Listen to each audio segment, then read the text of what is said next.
ಚಿಕ್ಕಬಳ್ಳಾಪುರದ ನಮ್ಮ ಹೆಮ್ಮೆಯ ಯುವ ಬಾಲ ಪ್ರತಿಭೆ ಚಾರ್ವಿತಾ ಅನಿಲ್ ಕುಮಾರ್ ಪ್ರಸ್ತುತ 5ನೇ ತರಗತಿಯಲ್ಲಿ ಅನಂತ ವಿದ್ಯಾನಿಕೇತನ್ ಶಾಲೆಯಲ್ಲಿ ವ್ಯಾಸಂಗ ಮಾಡುತ್ತಿದ್ದು, ಚಾರ್ವಿಕಾ ಹಲವು ಪ್ರತಿಗಳ ಸ್ಫೂರ್ತಿಯ ಚಿಲುಮೆಯಾಗಿದ್ದು, ಸಂಗೀತ, ನೃತ್ಯ ಮತ್ತು ಹಲವು ಸಾಂಸ್ಕೃತಿಕ ಕಾರ್ಯಕ್ರಮಗಳಲ್ಲಿ ಭಾಗವಹಿಸಿ ನಮ್ಮ ಜಿಲ್ಲೆ ಮತ್ತು ರಾಜ್ಯ ಮಟ್ಟದಲ್ಲಿ ಚೆಸ್ ಶ್ರೀಮದ್ ಭಗವದ್ಗೀತೆಯಲ್ಲಿ ಪ್ರಥಮ ಸ್ಥಾನ ಪಡೆದು ಶಾಲೆಗೆ ಹಾಗೂ ನಮ್ಮ ಜನಾಂಗಕ್ಕೆ ಕೀರ್ತಿ ತಂದಿದ್ದಾಳೆ. ಇದನ್ನು ಚರ್ಚಾ ಸ್ಪರ್ಧೆ ಭಾಗವಹಿಸಿ ವಿಜೇತರಾಗಿದ್ದಾಳೆ ಮತ್ತು ಬ್ರೇನೋಟಾನ್ ಸರ್ಟಿಫೈಡ್ ಸ್ಟೂಡೆಂಟ್ ಆಗಿದ್ದು, ಇನ್ನು ಮುಂದೆ ಮತ್ತು ಹಲವು ಯೋಜನೆಗಳಿಗೆ ಆಯ್ಕೆಯಾಗಿದ್ದಾಳೆ.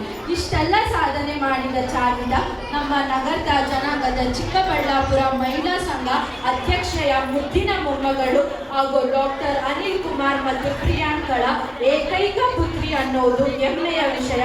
ನಮಸ್ಕಾರ.